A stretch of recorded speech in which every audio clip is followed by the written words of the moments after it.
Welcome to another episode of Health, Wellbeing and Lifestyle, where we educate and inspire the community in the areas of healthy living and quality lifestyle. Today, for our first guest, we have Mark Corazzo, business consultant and coach. And continuing the series on positive psychology, he's talking to us today about engagement. So welcome, Mark. Thank you, Linda. And what do you mean by engagement? Well, by engagement, Linda, I mean those sort of activities for which our concentration is totally immersed on a moment-by-moment basis. So whilst we're doing it, we actually feel that time has stopped. Now, they're generally categorised by things for which we have the necessary skills to complete the task, although there is an element of challenge and concentration required. So that's basically what I mean by engagement. And how would we incorporate that into our daily lives then? Well, the thing about engagement is that it's more about the process of what we're doing rather than the end result. And there are a lot of things that we do on a daily basis. They can be even routine or mundane tasks for which, if we're clever and think in advance, we can try and do it more efficiently. We can do it in a way where we don't cut corners, but we actually think about what we're doing, and we can actually increase the goal that we're hoping to get at the end of it. So there are ways in which we can increase engagement, but another good method is simply to do things which interest us or excite us. That's an easier way. The thing about engagement, Linda, is unlike positive emotions where we actually experience something, with engagement we normally don't experience any positive emotions or emotions at all, except perhaps some people who get into such a highly flow state they've told us that they experience ecstasy. But for most of us, it's a time of the day where we don't experience any emotions at all. And Mark, what sort of activities would give us engagement or flow? A numerous amount, Linda. I mean, the obvious place to start from is work, which can obviously give rise to engagement if we're concentrating on something and it's something for which we are slightly challenged. But lots of activities could provide it. It could be dancing, you could find engagement while you're cooking, you could find engagement whilst you're reading a good book. It's those moments of the day where time stops. And I know people who've even found engagement whilst they're talking to a good friend, having a good, open, searching conversation. So there's many activities in our everyday life that can give rise to engagement. And what about in the workplace? Workplace, as I say, it's a classic opportunity for people to get engaged, and I think it's more a case there about making sure that we keep lifting our goals as to what we want to get out of activities, trying to do things better, and not thinking so much of the end state, but really becoming immersed on a moment-by-moment basis in the process of what we're doing. And so then would that give us more like a sense of well-being or happiness? Well, definitely. Along the way? Definitely the research tends to suggest that people are engaged. Whilst they may not feel positive emotions at the time, it is one of those important elements or pillars of our life, together with other things that we need for overall well-being and happiness. And the other thing to consider about engagement is that it's normally associated with something for which has meaning in our life. We can think of an activity as mundane, but when we look at it as to what it's contributing to our life, it normally has some contribution to meaning or some contribution to social benefit. Also, I like to consider that engagement often, the hobbies that we do or the work that we do often is the catalyst from some of our richest and most rewarding personal relationships. And as we've said here before, relationships are so critically important to well-being in life, Linda. And of course, in the workplace, we've got good evidence that it really benefits the employer to have engaged staff. They're proven to be most productive and they're proven to be less absent so far as sick days. So there's a real incentive, of course, on the other side for the leader and the employer to have engaged staff, Linda.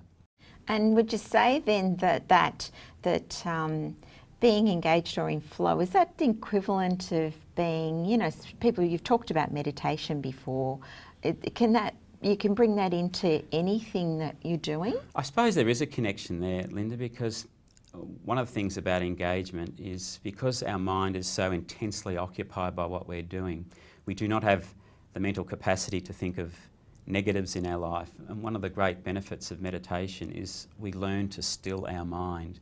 For our mind to stop, we have such busy lives these days, there's so much going on, we want to decrease the chatter. And like meditation, engagement, particularly if it's associated with good, constant breathing, can give us those same qualities. Leisure activities are obviously a very important part of life. Personally, I'm a big advocate for genuine rest and renewal. I think that's really critical for people to get the best performance out of themselves on a regular basis. Curiously though, we actually find that they're more likely to get engagement when they're at work. So despite what people think, they have more moments of genuine engagement at work than they do sometimes in their leisure time.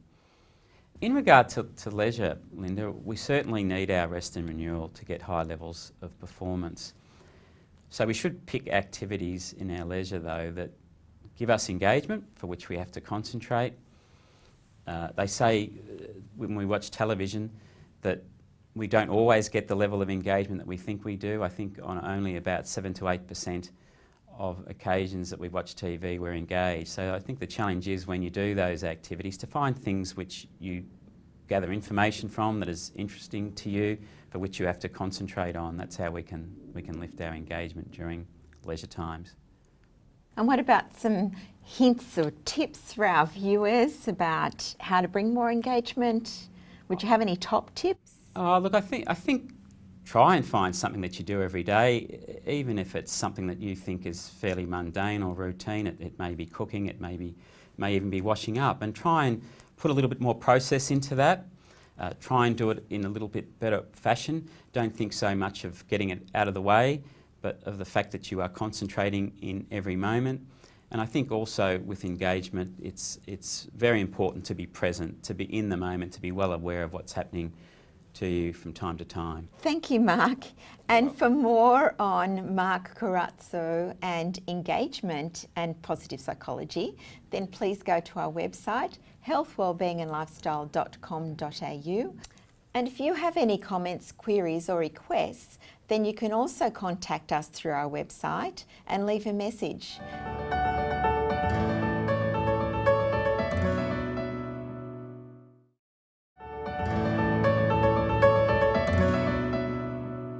Hi everybody, welcome back. My name's April Shepherd. I'm the new co-host here at Health, Wellbeing and Lifestyle. Today I've got Peter Nichols in with me. He's an expert on overseas charity work and aid. Hi Peter. Hi April, thanks for having me. When did you first start volunteering overseas and how did you get into it?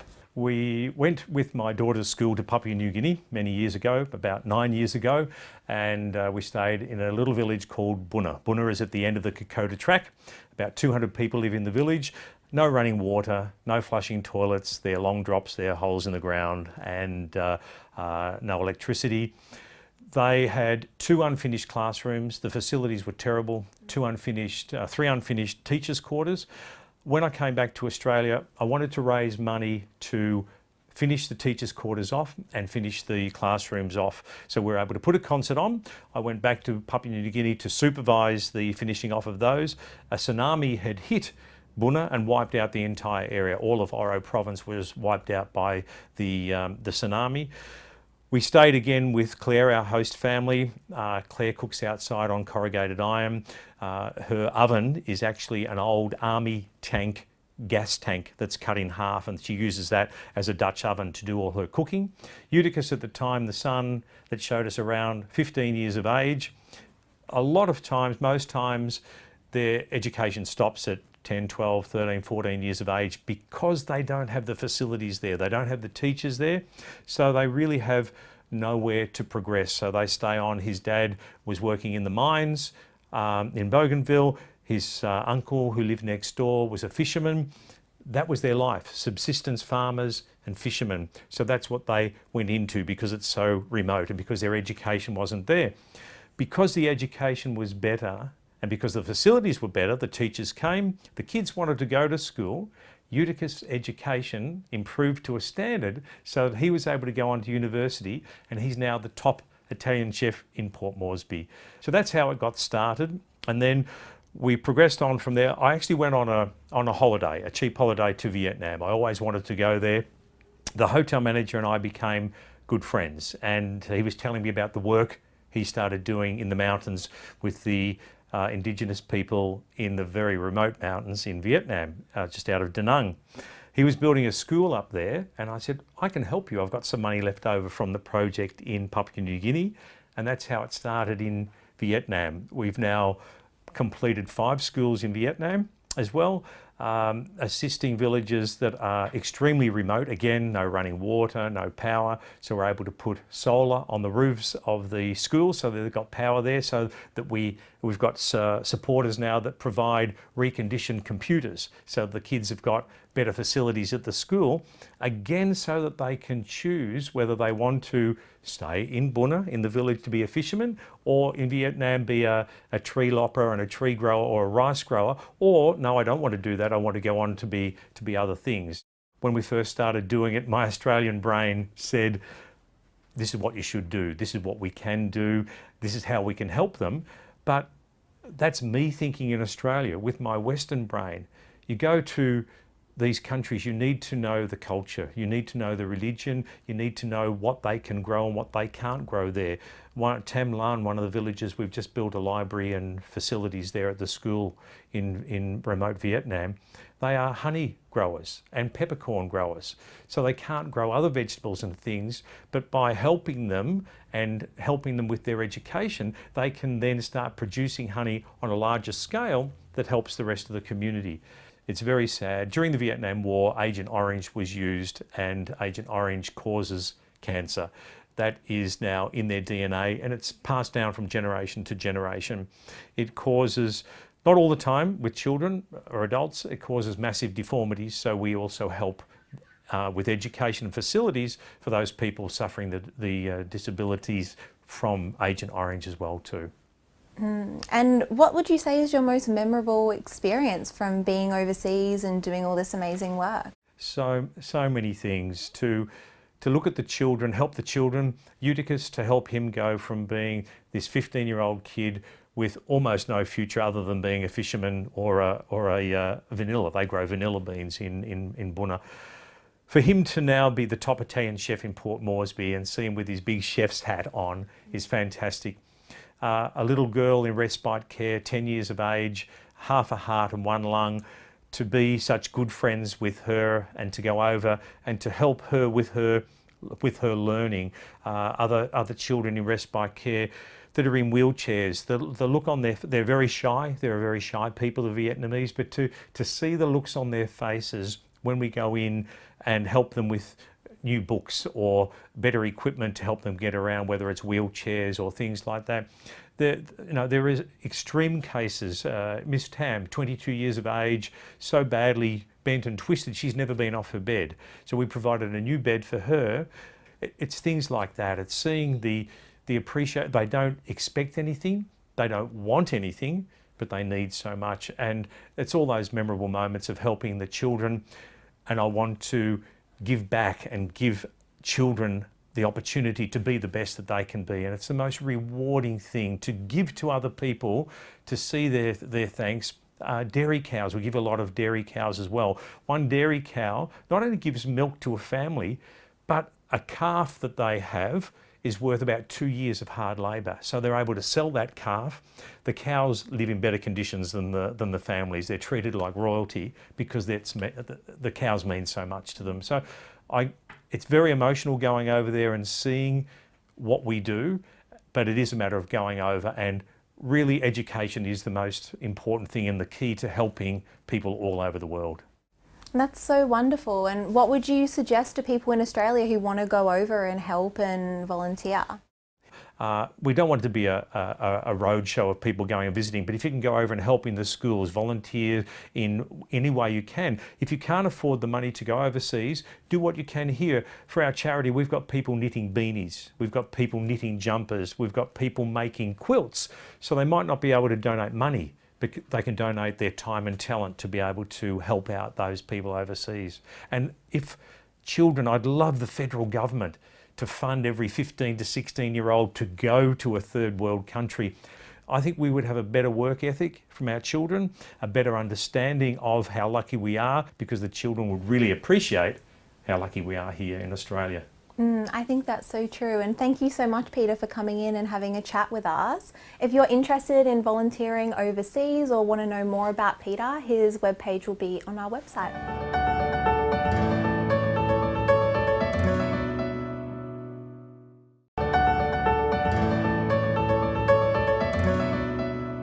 Welcome back, and next we have Helen Mack back with us for the third in her series about optimising outcomes, and today it's about maintaining momentum.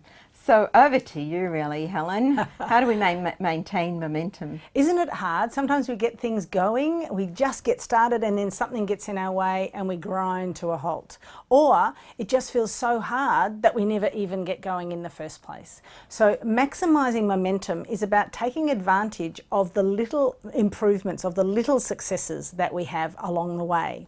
So the idea here is, one of the important elements is celebrating success, even tiny wee ones. Often we wait to celebrate until a big thing has happened, until we've achieved something wonderful and marvellous, and it just gets so hard to keep going, because the good goals, the big goals that we achieve during our lives, whether that be a community goal, a family goal, a health goal, a wealth goal, whatever, they're not going to happen overnight. The big ones take time and effort. If we don't take time out along the way to go, yay, I made a tiny step forward, yay, I made that adjustment.